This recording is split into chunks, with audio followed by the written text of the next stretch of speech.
percaya Allah yang kekal, yang oleh sabda kita kenal. Bapa pencipta alam semesta, yang mengasihi manusia. Aku percaya putra tunggalnya yang disalibkan di Golgota, yang dari kubur bangkit dan menang, naik ke surga dalam terang. Aku percaya pada Roh Kudus yang mendiami kita terus. Aku percaya gereja yang esa, ku jadi suci di dalamnya.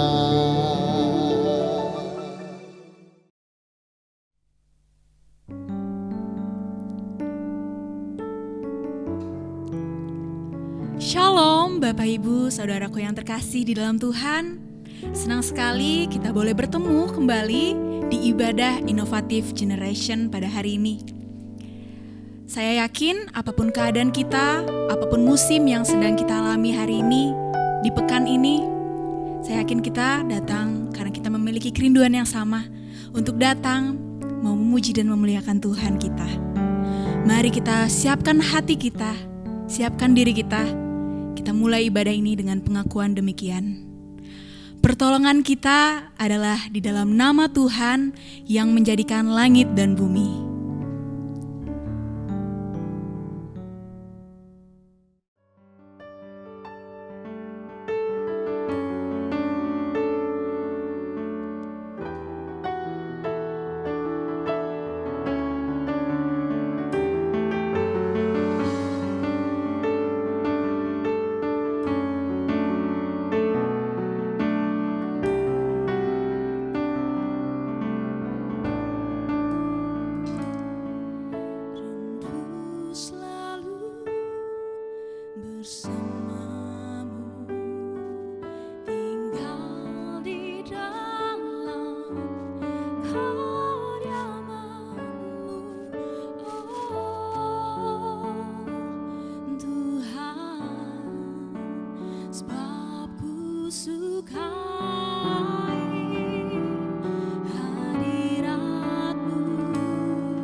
Mari saudaraku, saat ini kita datang kepada Tuhan dengan kesungguhan hati kita, mau mengaku segala dosa kita dan memohon ampun padanya.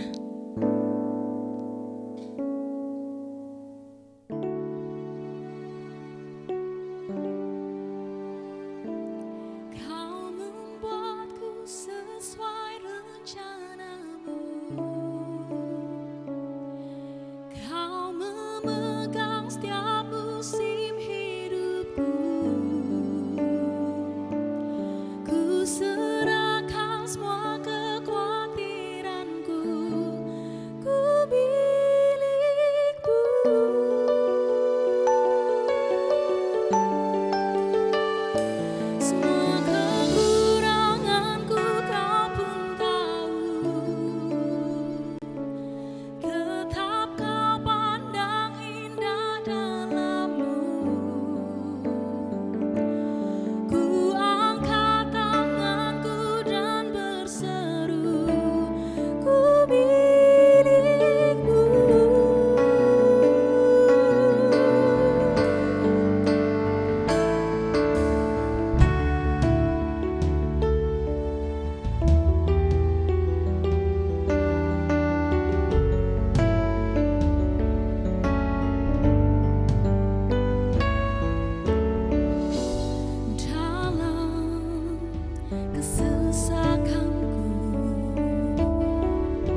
dengarlah dan ampunilah kami. Amin.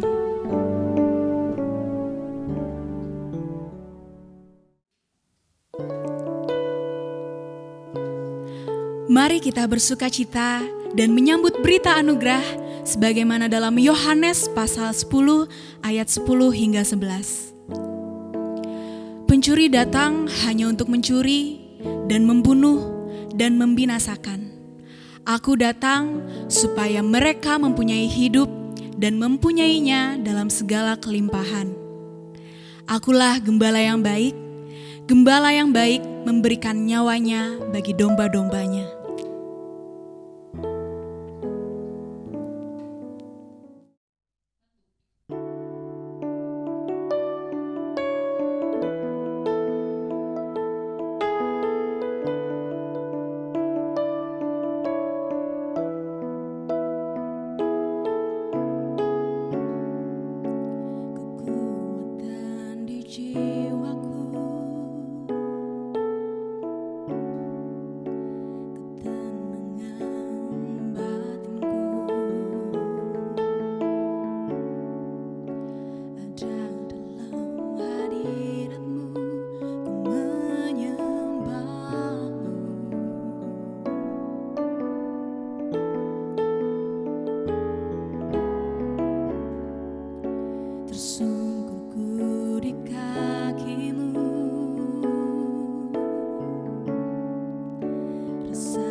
Shalom, Bapak Ibu dan saudari-saudari yang terkasih di dalam Tuhan. Marilah bersama sebelum kita membaca dan merenungkan firman Tuhan, kita bersatu hati di dalam doa. Mari kita berdoa.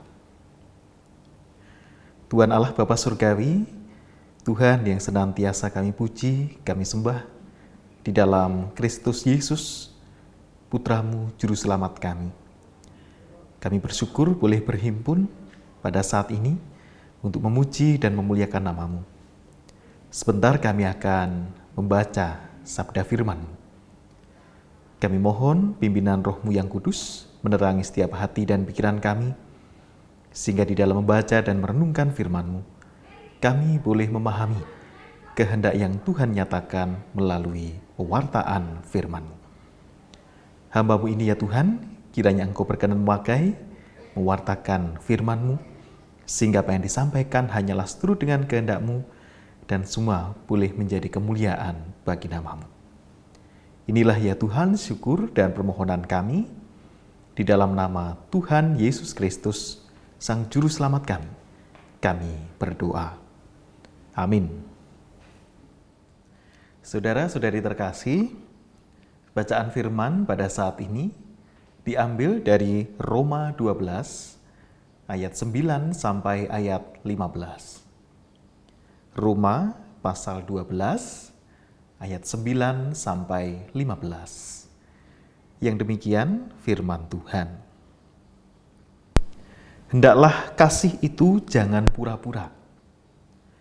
Jauhilah yang jahat dan lakukanlah yang baik. Hendaklah kamu saling mengasihi sebagai saudara dan saling mendahului dalam memberi hormat. Janganlah hendaknya kerajinanmu kendor. Biarlah rohmu menyala-nyala dan layanilah Tuhan. Bersukacitalah dalam pengharapan. Sabarlah dalam kesesakan dan bertekunlah dalam doa. Bantulah dalam kekurangan orang-orang kudus dan usahakanlah dirimu untuk selalu memberikan tumpangan. Berkatilah siapa yang menganiaya kamu, berkatilah dan jangan mengutuk. Bersukacitalah dengan orang yang bersukacita, dan menangislah dengan orang yang menangis. Sampai di sini pembacaan firman Tuhan. Berbahagia setiap kita yang membaca, memelihara, dan menjadi pelaku firman. Haleluya. Saudari-saudara yang dikasihi dan mengasihi Tuhan, tema kita pada hari ini adalah It's okay to not to be okay. Yang ayat bacaannya diambil dari Roma 12 ayat 9 sampai 15 tadi. Saudara-saudara yang dikasihi Tuhan, saya ingin mengawali perenungan firman ini dengan sebuah kisah, yakni kisah sebut saja namanya Boni dan Bonita. Mohon maaf jika ada teman-teman atau saudara-saudara yang namanya sama. Nah, Boni dan Bonita ini sebetulnya adalah teman sekolah sewaktu SMA.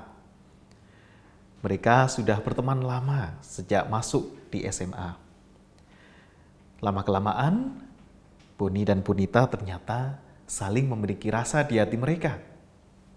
Dan pada akhirnya mereka saling menyukai dan mencintai satu dengan yang lain dan akhirnya berpacaran. Namun ketika lulus SMA, Boni harus melanjutkan ke perguruan tinggi di sebuah kota yang berbeda dengan Bonita. Jadi mereka terpaksa harus menjalani hubungan pacarannya secara LDR. Nah, berjalanlah hubungan mereka beberapa saat ketika LDR, namun karena satu dan lain hal, akhirnya mereka harus berpisah atau putus cintanya. Nah, karena hal itu, saudari-saudara, khususnya bagi Boni, dia sungguh mengalami sebuah pergumulan karena putus cinta. Dampaknya Ia menjadi tidak fokus dalam kuliahnya. Ada beberapa mata kuliah yang nilainya jelek, bahkan beberapa dia harus mengulang. Dan lama-kelamaan dia kehilangan semangat untuk berkuliah.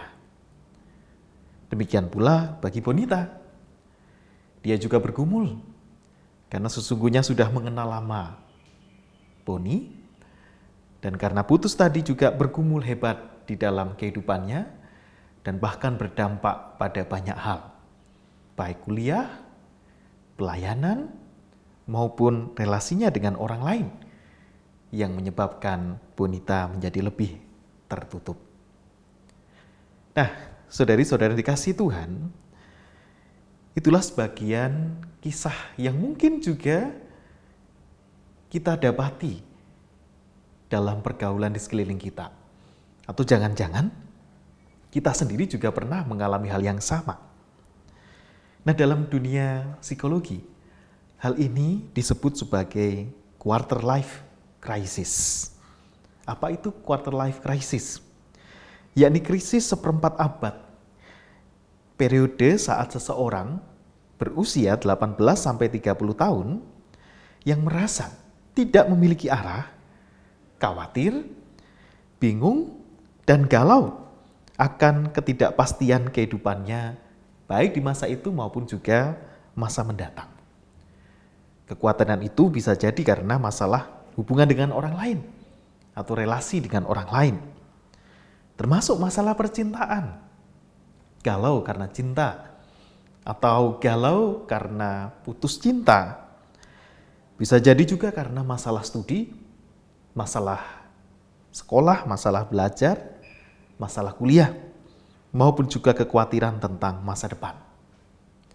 Nah, inilah seringkali menyebabkan, khususnya bagi anak-anak muda usia 18-30 tahun tadi, mempertanyakan eksistensinya, identitasnya, jati dirinya sebagai manusia. Sesungguhnya siapakah aku? Dan bahkan ada yang sampai merasa tidak memiliki tujuan hidup. Nah, saudari-saudari yang dikasihi Tuhan, pemicu terjadinya quarter life crisis ini bisa berbagai hal. Termasuk tadi yang saya ceritakan di awal. Mengalami putus cinta setelah menjalani hubungan yang serius sekian lama. Ada juga yang bergumul karena yang bagi yang sudah bekerja, masalah pekerjaan, deadline yang tidak ada habisnya, yang harus dikejar-kejar, mengalami pressure dalam pekerjaannya, maupun juga berbagai hal yang lain yang bisa memicu terjadinya quarter life crisis ini. Dan tahukah Bapak Ibu dan Saudara dikasihi Tuhan, berapa persen anak-anak muda atau kaum milenial ini yang mengalami quarter life crisis? Ternyata cukup tinggi, bahkan dikatakan sangat tinggi.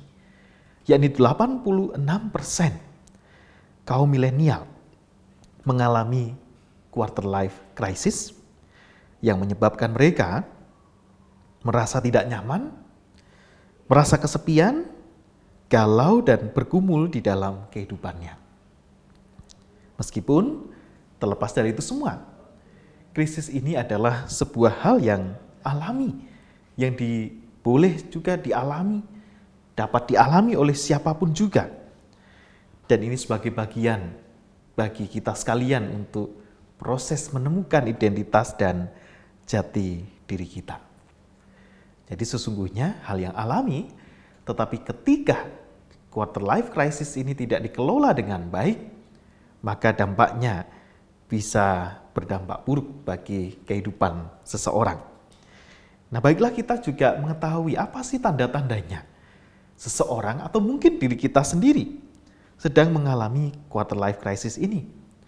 Tanda-tandanya bisa kita lihat: sering merasa bingung tentang masa depan atau tentang karir, merasa terjebak dalam situasi yang sesungguhnya tidak disukai, sulit membuat keputusan ketika ada beberapa pilihan yang harus kita ambil, menjadi kurang termotivasi dalam menjalani kehidupan atau aktivitas sehari-hari.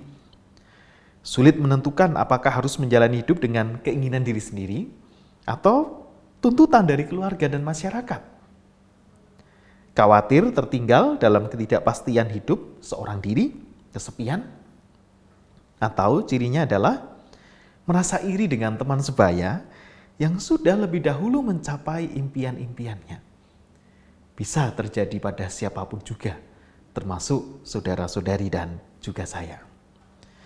Nah, quarter life crisis jika tidak dikelola dengan baik, maka akan berdampak buruk. Bisa terjadi depresi pada kehidupan seseorang. Dan kita tahu, ketika depresi itu berkepanjangan, maka dampaknya juga bisa fatal. Barangkali kita yang di Jogja beberapa waktu yang lalu dikejutkan oleh aksi seorang mahasiswa muda, baru usianya 18 tahun. Kemudian ia memutuskan untuk mengakhiri hidupnya. Beberapa waktu setelahnya juga ada seorang mahasiswi melakukan hal yang sama. Sungguh dampaknya begitu fatal. Oleh karena itulah saudari-saudari yang dikasihi Tuhan, marilah kita belajar dari surat Roma. Surat yang dituliskan oleh Rasul Paulus ini. Surat Roma merupakan surat yang boleh dikatakan yang paling panjang, yang paling teologis dan juga berpengaruh yang dituliskan oleh Rasul Paulus. Rasul Paulus menuliskan surat Roma ini dalam rangka pelayanan rasulinya kepada dunia bukan Yahudi, yakni khususnya di kota Roma. Karena orang-orang Kristen atau jemaat Kristen di kota Roma ada di lingkungan non-Yahudi. Kalau masih di Yerusalem atau beberapa daerah yang lain, tentu itu adalah lingkungan atau dunia Yahudi. Tetapi ketika sudah keluar dari daerah itu, maka kekristenan bersinggungan dengan dunia non-Yahudi dan di sana ada pergumulan-pergumulan sedemikian rupa. Nah, di surat Roma ini Rasul Paulus meyakinkan orang percaya bahwa ia sesungguhnya dengan begitu rasa kesungguhan ingin memberitakan Injil secara langsung bertemu dengan mereka. Tetapi itu tidak bisa ia lakukan. Dan dia sungguh-sungguh merasakan kerinduan untuk mengunjungi mereka supaya bisa datang dan meneguhkan jemaat yang ada di kota Roma. Ada apa gerangan dengan jemaat Kristen di kota Roma? Kita tahu, saudari-saudara, bahwa kota Roma pada saat itu, pada masa kehidupan Rasul Paulus, pada masa gereja mula-mula, menghadapi sebuah pergumulan yang hebat, khususnya dihadapi oleh jemaat gereja. Ada kaisar Romawi yang begitu kejam pada orang-orang Kristen, yang menjadikan orang-orang Kristen sebagai korban, bahkan dikorbankan karena hasrat kekuasaan para kaisar yang begitu lalim itu. Nah, kondisinya sungguh sangat sulit dan memprihatinkan. Oleh karena itulah, Rasul Paulus juga menuliskan surat ini kepada orang-orang Kristen di sana. Mari kita perhatikan di Roma 12 ayat 9 dan 10. Menjadi bagian dari pesan pastoral Rasul Paulus untuk menguatkan jemaat yang ada di kota Roma. Hendaklah kasih itu jangan pura-pura. Jauhilah yang jahat dan lakukanlah yang baik. Hendaklah kamu saling mengasihi sebagai saudara dan saling mendahului dalam memberi hormat. Di sini Rasul Paulus menekankan, semua orang beriman harus mengasihi, saling mengasihi saudaranya dengan kasih yang sungguh-sungguh, penuh kemurahan dan kelembutan. Dalam kondisi yang penuh pergumulan tadi, maka ungkapan kasih, topangan, kemurahan dan kelembutan itu menjadi seperti oase di tengah gurun penderitaan yang sedang dialami oleh jemaat Kristen di Roma. Artinya Rasul Paulus juga menekankan bahkan bahwa kita harus ikut serta memperhatikan kesejahteraan, kebutuhan dan keadaan rohani semua saudara seiman kita, serta ikut merasa simpati dan menolong mereka dalam kesusahan dan persoalan. Kita tidak bisa egois dalam hidup beriman. Kita hidup beriman artinya hidup di dalam persekutuan kita, komunitas kita, yakni komunitas orang beriman atau gereja. Nah, disinilah Rasul Paulus menekankan supaya kita juga harus memperdulikan, memperhatikan orang-orang seiman di sekeliling kita, bersimpati dan berempati. Jikalau ada yang mengalami kesusahan dan persoalan, maka wajib hukumnya bagi orang percaya untuk membantu, menolong saudaranya yang sedang bergumul itu. Nah, Rasul Paulus juga menekankan, kita harus saling hormat dan menghargai bagi keberadaan sesama kita, khususnya hal-hal baik yang mereka miliki. Karena dalam saling menghargai dan menghormati, maka satu dengan yang lain akan terwujud kedekatan relasi yang menguatkan. Nah, artinya saudari-saudara bahwa Rasul Paulus menyatakan kehidupan setiap orang yang sudah diubahkan di dalam Kristus mengakibatkan mereka menerapkan apa itu kebenaran dan kasih pada semua aspek kehidupannya, baik secara pribadi, spiritualitas, secara iman, rohani, tapi juga secara sosial dengan lingkungan di sekelilingnya, dan bahkan juga secara etika dan moral yang baik dan benar di hadapan Tuhan Allah. Oleh karena itulah, Bapak Ibu Saudara yang dikasihi Tuhan, kalau kita memperhatikan Roma 12 ayat 15, barangkali ayat ini sering digunakan untuk ayat-ayat penghiburan yang berkata demikian. Bersukacitalah dengan orang yang bersukacita dan menangislah dengan orang yang menangis. Di sini sesungguhnya Rasul Paulus menunjukkan pentingnya makna persekutuan atau yang disebut di dalam dunia psikologi adalah dukungan sosial. Nah, dukungan sosial ini membuat seseorang meyakini bahwa ia dipedulikan, disayangi, dihargai, dan termasuk dalam sebuah persekutuan tadi, dan memiliki hubungan relasi yang timbal balik. Nah, dukungan sosial ini ada dalam kehidupan sehari-hari yang nyata, baik itu dalam ikatan keluarga, pertemanan, persekutuan gereja, maupun juga ikatan-ikatan yang lainnya.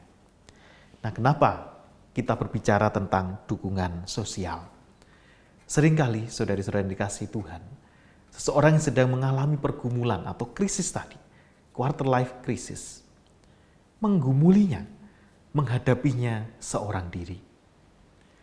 Ia kesulitan menemukan teman, sahabat, saudara atau bahkan keluarga yang bisa diajak bercerita, membagikan keluh kesahnya, membagikan pergumulan kehidupan yang sedang dialami. Bahkan ketika dia tidak bisa menemukan orang untuk diajak bercerita, lama-kelamaan bisa mengalami depresi.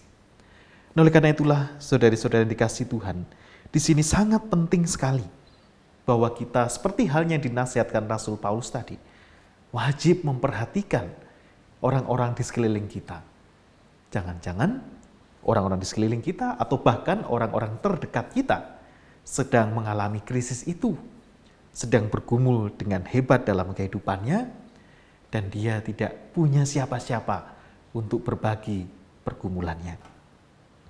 Nah, sesungguhnya dukungan sosial ini, saudara-saudara yang dikasihi Tuhan, secara psikologis juga sangat besar sekali pengaruhnya.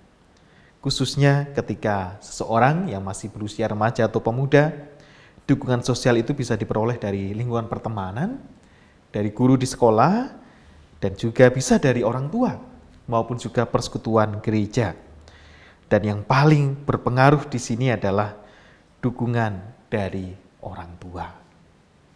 Oleh karena itulah, Bapak, Ibu, dan saudari-saudara yang dikasihi Tuhan, dukungan sosial yang diberikan keluarga berperan sangat efektif untuk mengatasi tekanan-tekanan psikologis yang dialami oleh seseorang dalam masa-masa sulit kehidupannya. Dukungan sosial keluarga yang tinggi diperlukan untuk mencegah timbulnya depresi, baik pada anak-anak remaja, pemuda, maupun siapapun juga yang sedang mencari jati dirinya tadi, dan juga yang sedang bergumul dalam kehidupannya. Oleh karena itulah, Bapak, Ibu, dan saudara dikasihi Tuhan, it's okay to not to be okay. Setiap orang mengalami krisis itu. Bisa jadi saudara, bisa jadi saya, atau siapapun juga kita pernah mengalaminya. Oleh karena itulah ketika kita mendengarkan nasihat dari Rasul Paulus tadi untuk terus memperhatikan lingkungan di sekitar kita, saling mengasihi, bahkan dikatakan bersukacita dengan orang yang bersukacita dan ikut menangis dengan orang yang menangis. Artinya kita menunjukkan simpati dan empati kita, kepedulian kita kepada orang-orang di sekeliling kita yang sedang bergumul. Nah, oleh karena itulah marilah kita menyadari pentingnya dukungan sosial ini. Dukungan sosial itu secara nyata Bapak Ibu dan Saudara bisa diwujudkan dalam berbagai bentuknya. Yang pertama, secara fungsional, yakni sejauh mana kebutuhan psikologis dan tujuan kehidupan seseorang dipenuhi dalam jejaring sosialnya. Apakah pertemanan kita, persahabatan kita, bahkan persekutuan kita itu di sana mewujudkan dukungan sosial ini, saling menopang satu dengan yang lain. Dua, secara emosional, yakni kita bisa menyatakan dukungan sosial itu dengan cara menenangkan atau membuat seseorang merasa berharga. Seorang yang sedang dalam krisis kehidupan butuh seorang sahabat yang hadir, yang mau mendengarkan, bahkan mau menenangkan dan mengatakan bahwa hidupmu berharga. Yang ketiga, secara appraisal, yakni selain tadi mendengarkan, menenangkan, juga bisa kita memberikan nasihat-nasihat atau saran, atau mungkin juga sharing pengalaman yang sudah kita alami. Dengan demikian, saudara atau sahabat kita tadi boleh menemukan panduan dalam kehidupannya. Tidak seorang diri, karena ada orang lain yang sudah mengalaminya. Dan kita bisa belajar dari sana untuk menolong diri tersebut. Dan yang keempat, bentuk dukungan sosial itu bisa berwujud instrumental. Artinya dalam bentuk materi. Bisa kita memberikan, mungkin teman atau sahabat atau saudara kita itu suka membaca buku, diberikan buku. Suka membaca komik, diberikan komik. Atau suka nonton film, mungkin kita bisa juga mengajaknya untuk nonton film. Artinya bentuk dukungan sosial ini bisa bermacam-macam bentuknya. Dan siapapun juga, saudari-saudara dan saya bisa melakukannya untuk mewujudkan apa yang dikatakan Rasul Paulus tadi. Bersukacita dengan orang yang bersukacita dan menangis dengan orang yang menangis. Nah, saudari-saudara yang dikasihi dan mengasihi Tuhan, pada bagian akhir saya akan mengajak kita semua untuk memperhatikan di ayat yang ke-12 yang berkata demikian. Bersukacitalah dalam pengharapan, sabarlah dalam kesesakan, dan bertekunlah di dalam doa. Artinya, saudara-saudara yang terkasih, bahwa this too will pass. Hal ini pasti akan berlalu. Setiap krisis, persoalan, dan pergumulan kehidupan pasti akan berlalu. Tidak ada badai yang tidak pernah berlalu. Di dalam kondisi apapun kehidupan kita, dalam krisis, dalam pergumulan persoalan, ingatlah senantiasa ada pengharapan di sana. Tuhan tidak pernah meninggalkan kita sendirian. Tuhan tidak pernah memalingkan mukanya dari kita, melainkan Ia memandang kita, anak-anaknya, dengan penuh kasih setia dan penuh berkat-Nya. Oleh karena itu, saudara-saudara, marilah, jikalau kita sedang mengalami krisis itu, kita tetap sabar di dalam kesesakan. Dan tidak lupa, kita juga terus bertekun di dalam doa. Karena dalam doa itulah, saudara-saudara, kita menemukan kekuatan kita dari Tuhan. Karena kita menyerahkan keberadaan kehidupan kita, pergumulan dan persoalan kita dalam kuasa dan tangan Tuhan. Kita meyakini dan mengimani bahwa Tuhan menjawab setiap doa kita.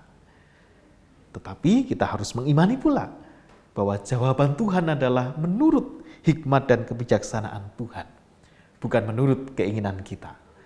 Sehingga jawaban Tuhan mungkin bisa berbeda dengan keinginan dan apa yang kita pikirkan. Maka dari itu, kita diajarkan untuk memasrahkan kehidupan kita ini dalam kuasa dan tangan Tuhan.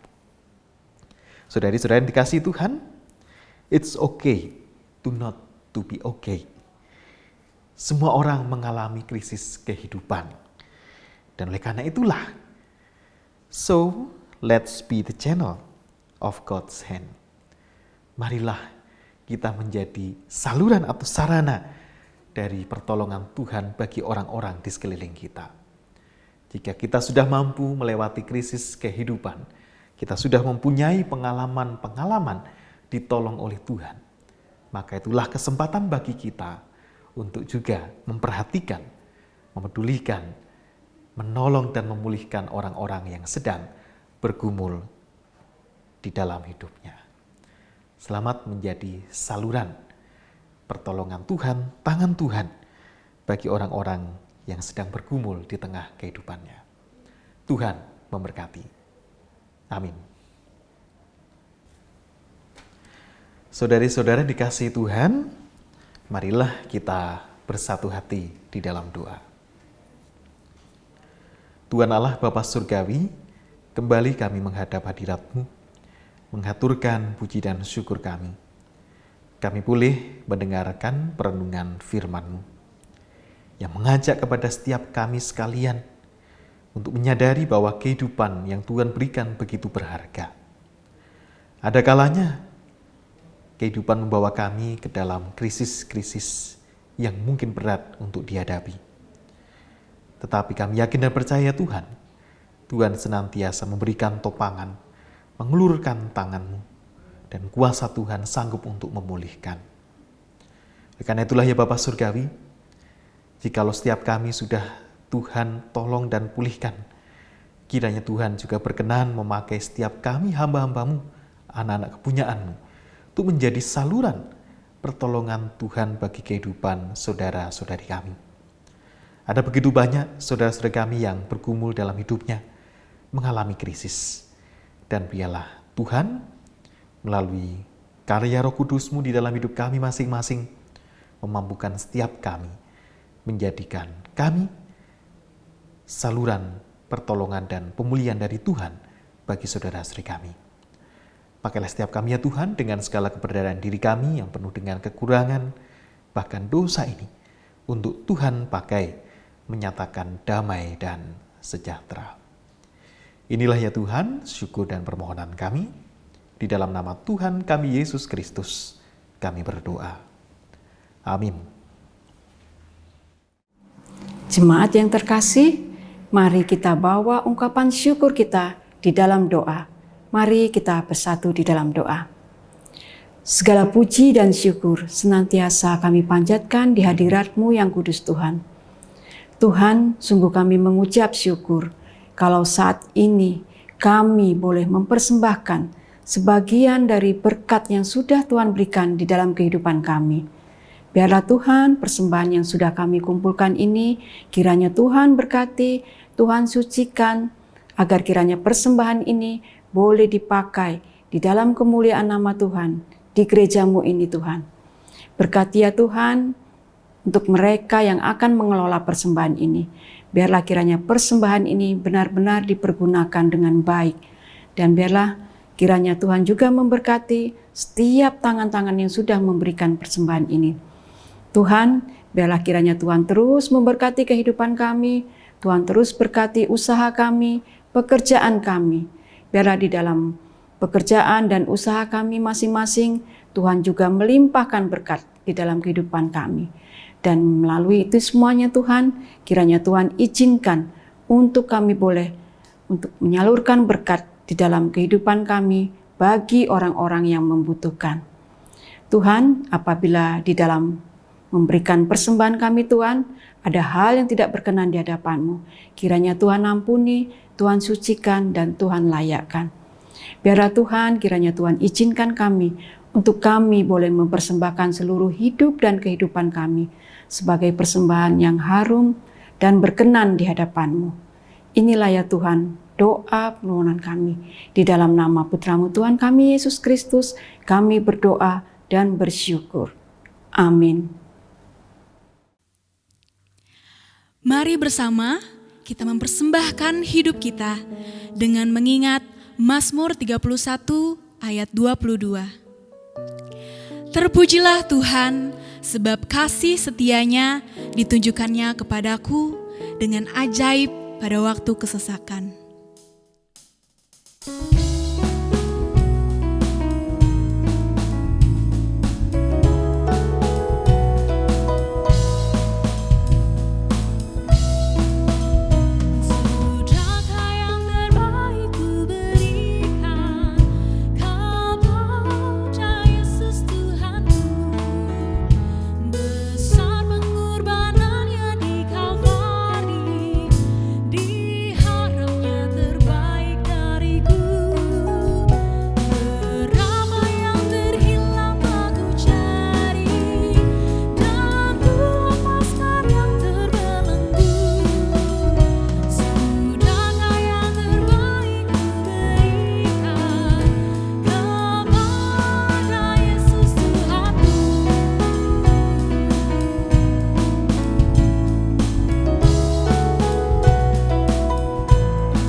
Saudari-saudari yang dikasihi Tuhan, arahkanlah hatimu kepada Tuhan dan terimalah berkat-Nya. Limpahan kasih karunia, rahmat dan damai sejahtera dari Tuhan Allah Bapa kita, Tuhan Yesus Kristus Sang Putra, di dalam persekutuannya dengan Roh Kudus, senantiasa menaungi kehidupan saudari-saudara sekalian, dari mulai saat ini sampai dengan selama-lamanya, sehingga kehidupan saudara boleh menjadi berkat bagi setiap orang. Amin.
Mari kita kembali ke dalam ibadah kita yang sejati di dalam keseharian kita.